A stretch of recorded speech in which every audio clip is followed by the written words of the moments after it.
საღამომშვიდობისა თქვენ ფოკუსს უყურებთ, მე საომე უგულავა და ჩემი სტუმარი არის საგარეო საქმეთა მინისტრის მოადგილე ბატონი დავით ზაუკალიანი.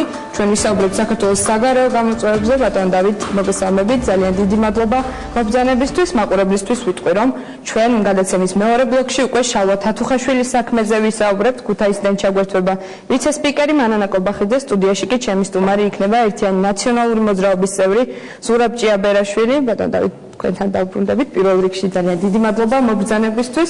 მინდა დავიწყო IRA-ის უკანასკნელი კვლევის მონაცემებით საუბარი. კვლავ მაღალია საქართველოს ევროატლანტიკური მისწრაფებების მხარდაჭერა მოსახლეობაში და ასევე დაახლოებით 60%-ზე მეტი თუ სწორად 61% თვლის, რომ საქართველოს უნდა მიენიჭოს მაპი უელსის მომავალ სამიტზე. მოლოდინები საკმაოდ მაღალია მიმართულებით, ბოლო თვეების მოვლენებმაც დამეთანხმებით ალბათ შეუწყო ხელი ამას. თქვენ ასელით უელსის სამიტიდან და რა მიმართულებით მუშაობთ? მაპზე თუ შესაძლოა ალტერნატივაზე მაგალითად მის? მოგესალმებით, დიდი მადლობა მოწვევისთვის, პირველად ვარ თქვენთან.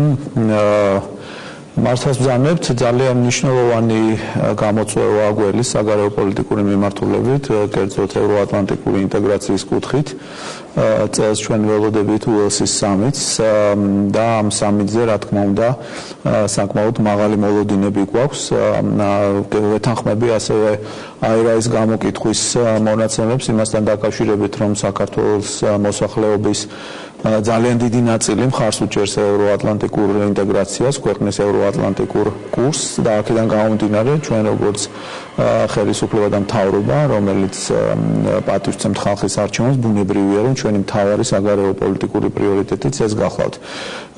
მე მინდა გითხრათ, რომ გუშინ გაიმართა ძალიან მნიშვნელოვანი ნატო-საქართველოს კომისიის ხდომა, რომელშიც მინისტრების დონეზე, რომელშიც საგარეო საქმეთა მინისტრმა მიიღო მონაწილეობა, კვლავინდებურად როგორც ყოველთვის, როგორც მთელი წლის განმავლობაში, თუ არ ვწდები, ეს იყო მეხუთე შეხვედრა ნატო-საქართველოს კომისიის სხდომის და ძალიან მაღალი შეფასება დაიმსახურა საქართველომ ყველა იმ ძირითადი მიმართულებით, რომელიც უმთავრესი გამოწვევა არის ჩვენთვის და უმთავრესი წინაპირობა ნატოში ინტეგრაციის კუთხით, კერძოდ დემოკრატიული რეფორმების განხორციელების და ასევე გლობალურ უსაფრთხოებაში ჩვენი წვლილი შეტანის თვალსაზრისით ძალიან მაღალი შეფასებები იყო არა მარტო ნატოს გენერალური მდივნის მხრიდან, არამედ წევრი ქვეყნების გამოხმაურებაც იყო უაღრესად პოზიტიური. ბუნებრივია, აქედან გამომდინარე, ჩვენი მოლოდინებიც არის მაღალი. ჩვენ 2008 წელს ბუხარესტის სამიტზე იყო მიღებული გადაწყვეტილება, რომ საქართველო გახდება ნატოს წევრი და რომ შემდგომი ნაბიჯი იქნება სამოქმედო გეგმა, ან მაპი, რასაც ჩვენ ვეძახით. შემდგომი იყო ჩიკაგოს სამიტი, სადაც იყო დასახული ახალი ამოცანები, კერძოდ დემოკრატიული არჩევნების ჩატარების კუთხით. ამ მიმართულებითაც ჩვენ ძალიან სერიოზული პროგრესი გვაქვს, ჩატარებული არჩევნები, რომელსაც უმაღლესი შეფასება მოყვა საერთაშორისო თანამეგობრობის მხრიდან და ასევე ის წვლილი, რომელიც საქართველოში აქვს საერთაშორისო უსაფრთხოების სისტემაში, ავღანეთში, გვაფიქრებინებს და გვაქვს რწმენა და განცდა იმის, რომ საქართველოს ეს პროგრესი უნდა იყოს ადეკვატურად შეფასებული. ჩვენ სექტემბრამდე ჩვენი მოლოდინი არის რომ საქართველოს მიიღო სამოქმედო გეგმა და სწორედ ეს არის ჩვენი უმთავრესი გამოწვევა და მოლოდინი და ჩვენ ამისთვის ყოველდღიურად მუშაობთ ჩვენს პარტნიორებთან, მუშაობთ ნატო შტაბ-ბინაში, მუშაობთ ორმხრივი შეხვედრების კუთხით.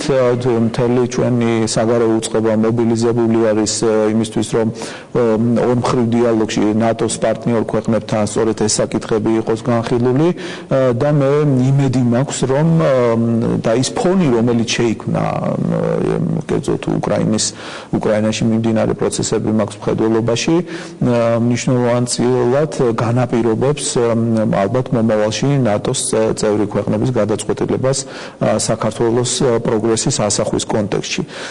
უკრაინაში მართლაც ძალიან მძიმე სურათი შეიქმნა, გამომდინარე იქიდან, რომ ამ რუსეთის ქმედებებმა მთელი ევროპული უსაფრთხოების სისტემა კითხვის ნიშნის ქვეშ დააყენა, კითხვის ნიშნის ქვეშ დააყენა თვითონ იმ ორგანიზაციების საქმიანობა, რომელთა უმთავრესი დანიშნულება და ფუნქცია არის მისი წევრი ქვეყნის უსაფრთხოების დაცვა, მხედველობაში მაგ EUTO, ევროპის საბჭო და სხვა ორგანიზაციები და აქედან გამომდინარე ძალიან დიდი არის შეშფოთება და წუხილი ჩვენი პარტნიორების, ევროკავშირის, ნატოს წევრი ქვეყნების იმასთან დაკავშირებით, როგორი პასუხი უნდა გაეცეს ამ ქმედება და სწორედ ეხლა არის ის მომენტი, ფიქრობ შექმნილი, როდესაც კერძოდ მე საქართველოზე ვისაუბრებ, თუ რა უნდა გაკეთდეს ჩვენი პარტნიორი ქვეყნების მხრიდან საქართველოსთან მიმართებაში, პირველი მე ვფიქრობ, რომ აუცილებლად უნდა დაჩქარდეს ასოცირების ხელშეკრულების ხელმოწერა და ამის მოლოდინი ჩვენ გვაქვს, გამომდინარე იმ გზავნილებიდან, რომელსაც ვღებულობთ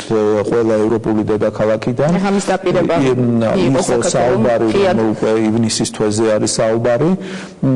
გარდა ამისა, უნდა დაჩქარდეს აუცილებლად სავიზო ლიბერალიზაციის სამოქმედო გეგმის მეორე ფაზაზე გადასვლა.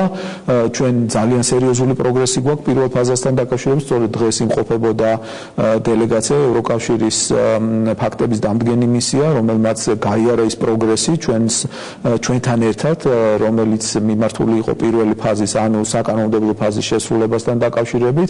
ძალიან მაღალი შეფასება გვაქვს. ჩვენ ვარაუდობთ, რომ ამ პირველ ეტაპს ზაფხულისთვის დავასრულებ და უკვე გადავალთ მეორე ეტაპზე, რომელიც უკვე იმპლემენტაციის ფაზა არის. მეორე ეტაპი რამხელა იქნება ვიზა ლიბერალიზაციის მეორე ეტაპი ჩემი ვარაუდით და ჩვენი ვარაუდით სადღაც 2015 წლის ბოლომდე უნდა დასრულებული იქნას. ანუ ეს ყველაფერი გვაძლევს იმის არ გარანტიას, რომ საქართველოს მხრიდან წარმატებულად გავლილი ორივე ეტაპი იქნება ადეკვატურად შეფასებული და საქართველოს სავარაუდოდ 2015 წლის ბოლოს, 16 წლის დასაწყისში საქართველოს უნდა მიიღოს სამოქმედო გეგმა. უკაცრავად სავიზო ლიბერალიზაციის ნატოს თემას რო დაუბრუნდეთ მინდა ეს. მესამე მე უსწორედ იმ თემებზე ვსაუბრობდი, რა ნაბიჯებიც უნდა გადადგას ჩვენმა პარტნიორებმა, არის საქართველოსთვის სამოქმედო გეგმის მინიჭება. ეს უნდა იყოს, რა თქმა უნდა, პასუხი იმ გამოწვევებზე, რომელსაც ევროკავშირი და ჩვენ ნატოს პარტნიორი წევრი ქვეყნები დღეს იღებენ რუსეთის ფედერაციის მხრიდან. ჩვენ ყველანაირად ვეცდებით, რომ ის ჩვენი ძირითადი მიზანი, რაც არის, ჩამოგითვალეთ ასოცირება და სავიზო ლიბერალიზაცია და პლუს სამოქმედო გეგმა იყოს შესრულებული. თქვენ ახსენეთ უკრაინის კრიზისიდან გამომდინარე შექმნილი პირობები რეგიონში და ამის შესახებ კითხეს პრეზიდენტ ობამასაც დააჩქარებდა თუ არა ეს ნატოს გაფართოებას. ეს განცხადება გვახსოვს, მე არ კონცენტრირდები იმ ნაწილზე, რასაც ბევრი კომენტარი გაკეთა, ვიცით რომ ნატოს გაფართოება მოახლოეს მომავალში და მყისიერად არც იყო მოსალოდნელი, თუმცა ეს განცხადება მაინც ვფიქრობ, რომ არ უნდა ყოფილიყო სასიამოვნო საქართველოსთვის და საგარეო საქმეთა სამინისტროს სხვადასხვა აქცენტებს გულისხმობ. ვიცით, მე დრამატიზირებას არ მოვახდენდი ამ განცხადების, გამომდინარე იქიდან, რომ პრეზიდენტმა ობამამ გააკეთა სწორედ გაწევრიანებასთან დაკავშირებით ყველასთვის ნათელია და მოლოდინი მე მგონი არ უნდა რუსეთის როლზეც ისაუბრა უკრაინასთან მიმართებაში და იმასთან დაკავშირებით რომ ჩვენ და სტარი იქნება რომ ჩვენ ეს სტარი მოლოდინები შევქმნათ საზოგადოებას რომ უელსის სამიტზე საქართველოს ნატოს წევრი გახდება. არა, იმიტომ რომ ეს ჩვენ მივდივართ იქითკენ რომ მიიღოს საქართველოს სამოქმედო გეგმა, მაპი. სწორედ ეს ჰქონდა პრეზიდენტ ობამას, როდესაც ეს ნაწილი გასაგებია, თუმცა მან ისაუბრა იგივე რუსეთის განწყობაზე, რომ ის აკითხვავს საფრთხედ ნატოს გაფართოებას და რომ უკრაინა მაგალითად ჩვენ ყველაფერს იმ კონტექსტში უნდა შევხედოთ, რა კონტექსტში კეთდება ეს განცხადება. ჩვენ პარტნიორები ამერიკის შეერთებული შტატები და ევროკავშირი ცდილობს რომ მინიმუმამდე დაიყვანონ რისკი, ის რისკები, რომელიც მოსალოდნელი არის რუსეთის ფედერაციის მხრიდან. საფრთხის პრევენციას ემსახურება თქვენი აზრით? პრევენციას ემსახურება ყველა ის ნაბიჯი, რომელსაც ჩვენი პარტნიორები დგამენ. ამიტომ ჩვენ დავაჩქარებთ მოვლენებს და ამ ეტაპზე მივიღებთ ადრეულ გადაწყვეტილებებს და დასკვნებს. თავარია რომ ჩვენ მივიღოთ შედეგი. დაველოდოთ წლის ბოლომდე მნიშვნელოვანი დრო არის დარჩენილი. თავარია რომ ჩვენ თანმიმდევრულად ისე როგორც აქამდე მივდიოდით, არ დავაკლოთ ტემპი და ყველა ჩვენი ქმედება მიმართული იყოს იქითკენ რომ საქართველოს დროზე მოახდინოს როგორც ასოცირების ასოცირების ხელმოწერა, ისე სამოქმედო გეგმის მიღება. ამ საკითხს მეორე მხარეც ბუნებრივია ჩვენ ვჭირდება ამერიკის შეერთებული შტატების მხარდაჭერა, რომ მათ შორის სამოქმედო გეგმა მოიპოვოს და ასევე ვიცით, რომ არსებობენ სკეპტიკოსები. 2008 წელიც რო გავხსენოთ ამ მიმართულებით მუშაობთ, რომ გაძლიერდეს ეს მხარდაჭერა, კონსენსუსი შედგეს ალიანსში. რა თქმა უნდა, ალიანსი კონსენსუსით იღებს გადაწყვეტილებას, ყველა ჩვენ პარტნიორ ქვეყანასთან მუშაობთ. ამერიკის შეერთებულ შტატებში პრემიერ-მინისტრის ვიზიტი სწორედ ამას ემსახურებოდა, რათა ჩვენ მთავარ პარტნიორთან, ნატოში ჩვენს მთავარ პარტნიორთან ყოფილიყო შეთანხმებული ჩვენი სამოქმედო გეგმა. გარდა ამისა, მუშაობთ ინდივიდუალურად ქვეყნებთან, სხვა პარტნიორ ქვეყნებთან, ნატოს წევრ ქვეყნებთან. გერმანიას გამოყოფილ მათი თუ გვაქვს პროგრესი. გერმანიასთანაც მუშაობთ, დაგეგმილი არის მაღალი დონის შეხვედრები გერმანიის ხელისუფლების წარმომადგენელთან და ბუნებრივია უმთავრესი საკითხი იქნება სწორედ მომავალი სამიტი და საქართველოს ევროატლანტიკური ინტეგრაცია, ასე რომ საქართველოს ხელისუფლების მხრიდან და საგარეო საქმეთა სამინისტროს მხრიდან არანაირი მცდელობა არ იქნება დაკლებული, რომ ჩვენ ამ მიზანს მივახციოთ. ვაიმარის სამკუთხედის განცხადებაზეც მინდა კითხოთ, ალბათ იცნობთ ამ განცხადებას. ერთი ნაწილი ეხებოდა, რომ რუსეთსა და უკრაინას შორის დიალოგის გზით უნდა გადაიჭრას პრობლემები და კრიზისი და მეორე, რომ ასოცირების ხელშეკრულება, ვისთანაც ფორმდება საქართველოსთან, უკრაინასთან და მოლდოვასთან, რუსეთმა და ევროკავშირმა გამართონ მოლაპარაკებები ამ საკითხის შესაძლო შედეგებთან დაკავშირებით, ასოცირების ხელშეკრულების გაფორმებით. თქვენ როგორ აფასებით ინიციატივას და თუ თვლით, რომ საჭიროა ამ ქვეყნების მხრიდან რუსეთთან დამატებითი საუბარი აი ამ ფორმატში.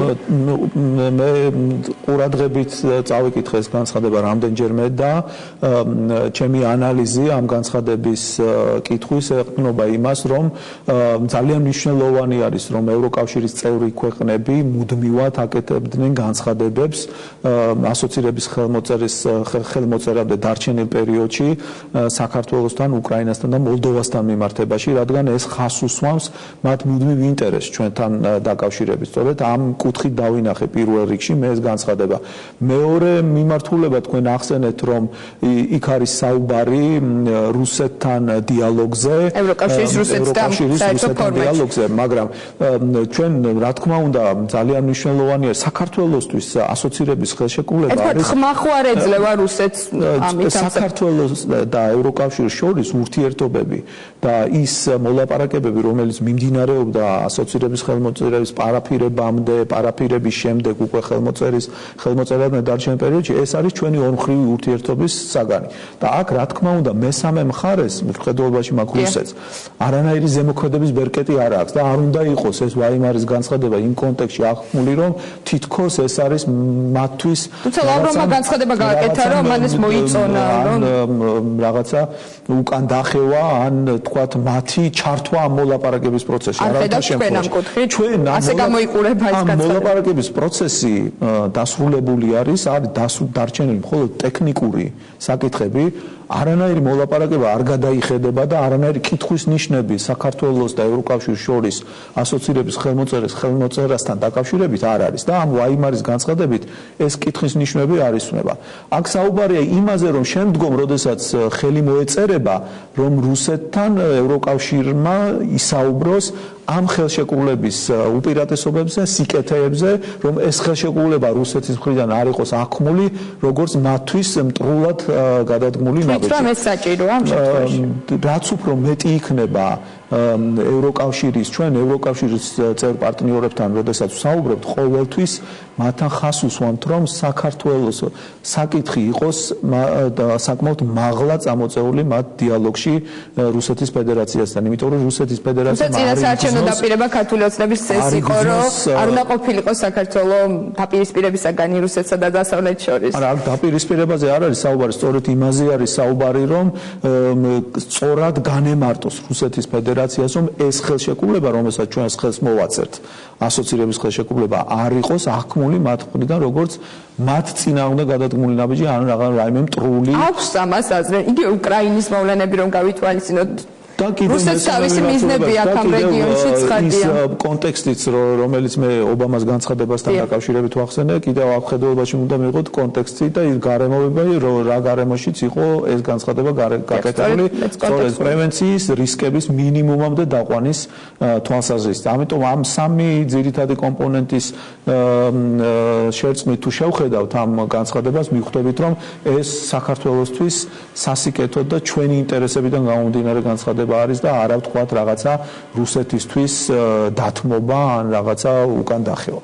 როდესაც საფრთხებზე ვსაუბრობ, თქვენ ალბათ ისნომ სენატორ მაიკ როჯერსის განცხადებას, ის არის დაზვერვის კომიტეტის თავმჯდომარე სენატში, მან ისაუბრა სამხედრო ძალების გადაადგილებაზე სამხრეთ ოსეთში და იმაზე, რომ სახმელეთო გასასვლელი სურს რუსეთს კონდეს სომხეთთან და ირანთან. თქვენ თუ გაქვს საგარეო საქმეთა სამინისტროსგან, მე თუ სწორად მახსოვს ამის შესახებ არ გავრცელებულა ინფორმაცია და არ გაგიკეთებიათ კომენტარი. თქვენ თუ გაქვთ ინფორმაცია რა იმ ასეთ გადაადგილებაზე?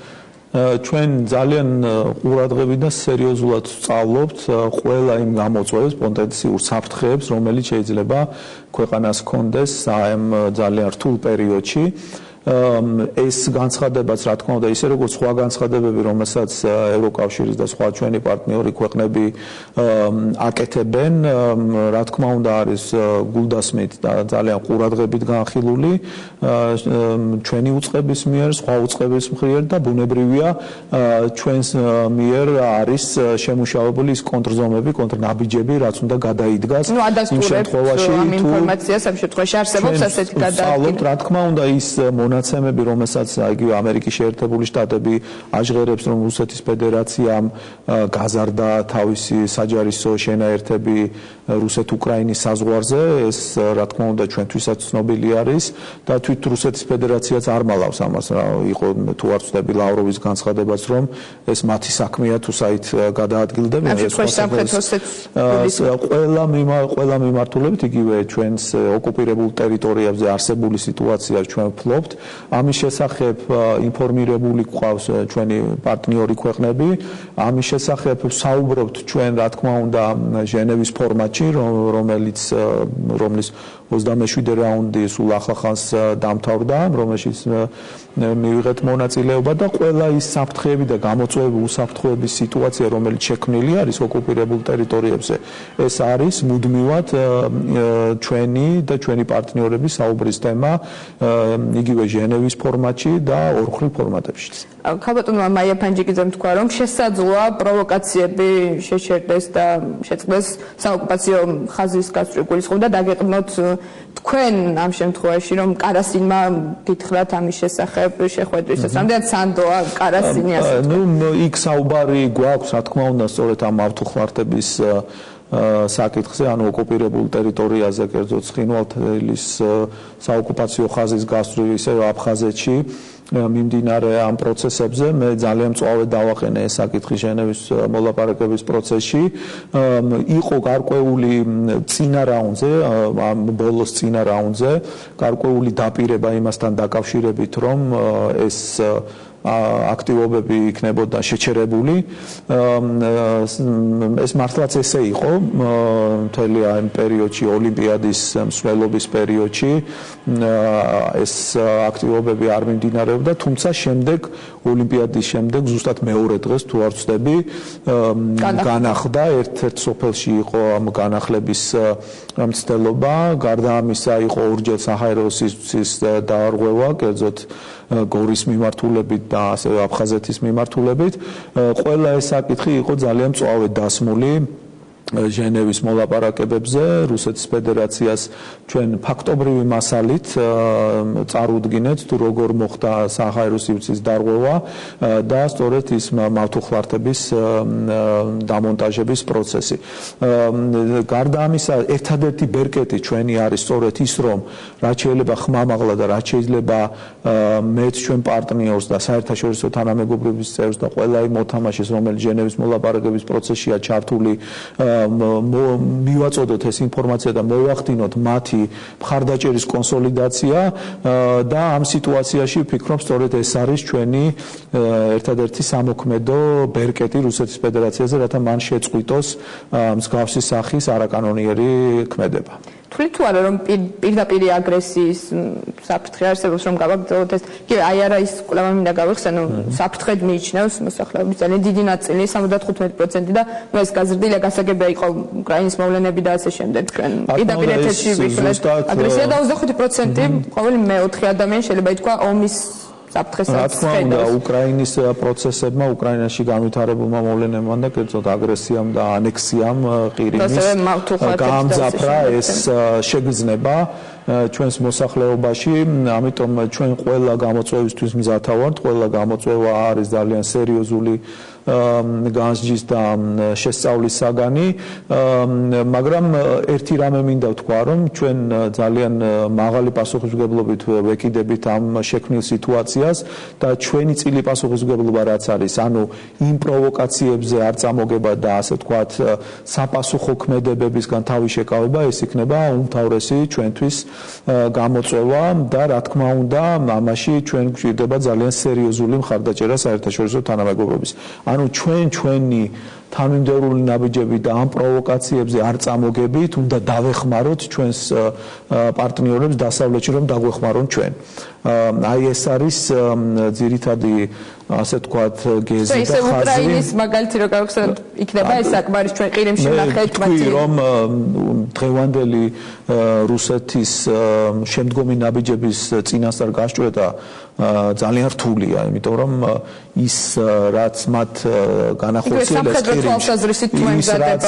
და განახორციელეს მათ ყირიმთან მიმართებაში დამერწმუნებით რომ ალბათ ჩვენი პარტნიორობის უმეტესობა არ ელოდა ამას და მათთვისაც წარმოუდგენელი იყო რომ მსგავსი სახის პროცესები განვითარდებოდა დამოუკიდებელი სუვერენული სახელმწიფოს მიმართ და რუსეთი მოგეხსენებათ იგივე 94 წლის ხელშეკრულებით მემორანდუმით ბუდაპეშტის თვითონ იყო გარანტორი უკრაინის ტერიტორიული მთლიანობის და სუვერენიტეტის და მან მთლიანად უგულებელყო ეს მის მიერ აღებული საერთაშორისო ვალდებულება. ამიტომ ძალიან რთულია იმის განსჭრედა თუ რას მოიმოქმედებს, თუმცა ჩვენ ყველა გეგმაზე, ყველა შესაძლო ნაბიჯზე მსჯელობთ, გვაქვს მომზადებული, ასე ვთქვათ, ის სამოქმედო გეგმა თუ რა გეგმა რა უნდა განხორციელდეს იმ შემთხვევაში თუ რა ესეთი ნაბიჯი იქნა გადადგმული რუსეთის ფედერაციის მხრიდან, მაგრამ მე კიდევ ერთხელ ვიმეორებ, რომ ჩვენი მხრიდან ვიქნებით თანმიმდევრული და არანაირ საფუძველს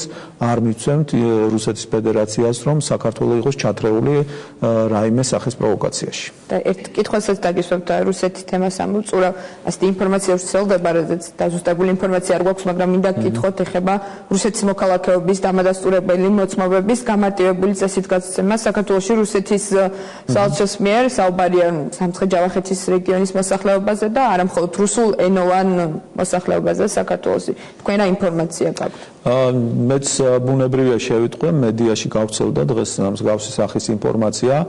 მიმდინარეობს ამ ინფორმაციის გადამოწმება, მოგეხსენებათ თქვენ რომ ჩვენ რუსეთის ფედერაციასთან დიპლომატიური ურთიერთობა არ აქვს, ამიტომ ამ გადამოწმების სხვა დიპლომატიური საშუალებები ავამოქმედეთ უკვე, ეს მექანიზმი ჩართული არის, მე უახლოეს დღეებში მექნება ალბათ შესაძლებლობა რომ უკვე გადამოწმებული ინფორმაცია მქონდეს, რამდენად შეესაბამება ეს სინამდვილეს, თუმცა წინასწარი მონაცემებით გადაჭარბებული არის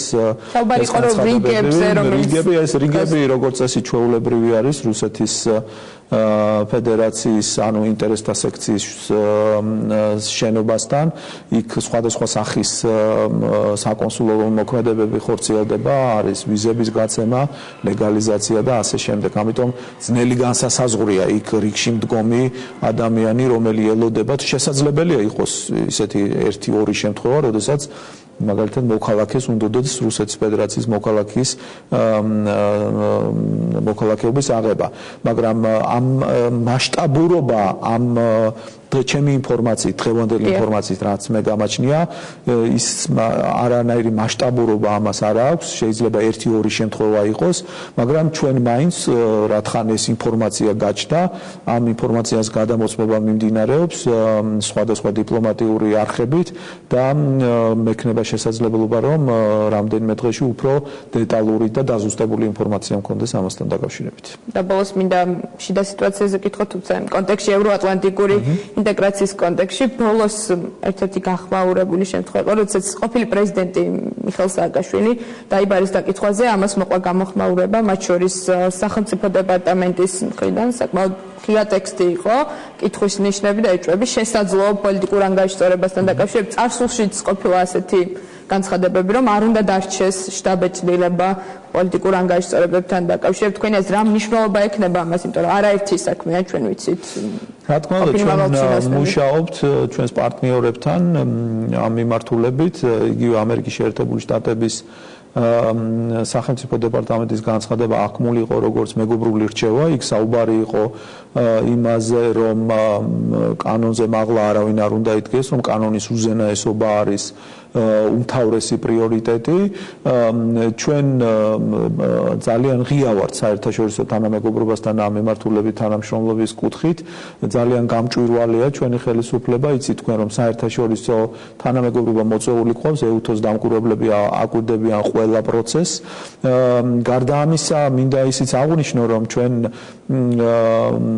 ჩვენს პარტნიორებს ვეუბნებით, რომ ის მემკვიდრეობა, რომელიც ჩვენ გვერგო წინა ხელისუფლების გამომხედველობაში მართლმსაჯულების სისტემა ძალიან ცუდი მემკვიდრეობა გვერგო და დასამალი არ არის და ყველა მიცის, რომ წინა ხელისუფლებას ძალიან აკრიტიკებდა იგივე ამერიკის შეერთებული შტატები, იგივე ადამიანის უფლების სფეროში მოღვაწე საერთაშორისო ორგანიზაციები მართლმსაჯულების კუთხით არსებულ ძალიან სერიოზულ პრობლემებზე, სისტემურ პრობლემებზე. დღესაც აკრიტიკებენ ხელისუფლებას. თუმცა მინდა გითხრათ, რომ სწორედ მართლმსაჯულების კუთხით განხორციელებულ რეფორმებზე აღარ აკრიტიკებენ დღევანდელ ხელისუფლებას და ყველა ერთ მნიშვნელოვნად აღნიშნავს იმ მართლაც სერიოზულ პროგრესს, რომელსაც ჩვენ მივახციეთ მართლმსაჯულების მიმართულებით და სასამართლო სისტემა, რომ დღეს ბევრად უფრო თავისუფალია, ამის აღიარება, რა თქმა უნდა, არის საერთაშორისო თანამეგობრობის სახელმწიფო დეპარტამენტის ანგარიშის თემები, რომელზეც ყოფილი პრეზიდენტის დაკითხვა, მოწმის სახით დაკითხვაზე იქ არ არის საუბარი არც ბრალის წაღენებაზე და არც ეჭვმიტანის სახით დაკითხვაზე, ხო? ეს დემოკრატიული საზოგადოების ჩვეულებრივი შემადგენელი. პრემიერმა თქვა, რომ შესაძლოა ძებნაც გამოცხადებულიყო და ამიტომ შემდეგ ამაზე პრემიერმა დააკეთა კიდე განცხადება. მოვლენებს გავსწრებთ. ამიტომ ჩვენ პარტნიორებს ამას უხსნით, იქ არის ძალიან ბევრი საქმე, იგივე გირგულიანის საქმე. გირგულიანის საქმის ხელახალი გამოძიება ჩვენ საერთაშორისო თანამეგობრობა სტრასბურგის სასამართლომ დაგვავალა. და როდესაც ამ საქმეზე ერთ-ერთი მნიშვნელოვანი გირგულიანის საქმეა, იგივე ყოფილი პრემიერ-მინისტრის საქმე არის, სადაც ძალიან დიდი არის ინტერესი და სწორედ საერთაშორისო თანამეგობრობის და კერძო სტრასბურგის სასამართლოს თან ვალდებულება გვაქვს, რომ ეს ხელმეორედ გამოვიზიოთ და როდესაც კითხვა არსებობს, აქ მე მგონი ძალიან ბუნებრივია, რომ გაჩნდა ყოფილი პრეზიდენტის მოწმის სახით და იცით თქვენ, რომ შემდეგ კიდე იყო განცხადება, რომ შესაძლებელია თანამედროვე ტექნიკური საშუალებებით, იგივე თქვათ ვიდეო საშუალებით ეს ყველა დემოკრატიულ ქვეყანაში ხდება. ამიტომ ჩვენ ამ ხრივ ვართ ძალიან გახსნილები, ძალიან გამჭვირვალე, საერთაშორისო თანამეგობრობასთან თანამშრომლობთ და ყველანაირ კითხვებზე მე მგონი იქნება გაცემული პასუხი. ძალიან დიდი მადლობა. დავით, მე მაყურებელსაც მადლობას ვუხდი, რომ ჩვენთან ერთად არის. შეგახსენებთ, რომ ჩვენ მეორე ბლოკში დაბრუნდებით და ვისაუბრებთ შალვა თათუხაშვილის საქმეზე. სტუდიაში ჩემი სტუმარი იქნება ზურაბ ჭიაბერაშვილი, ერთიანი ნაციონალური მოძრაობის წევრი, ქუთაისიდან ჩვენ ჩაგვერთვება ვიცე-სპიკერი მანანა კობახიძე. არ გადაართოთ, დაგველოდეთ.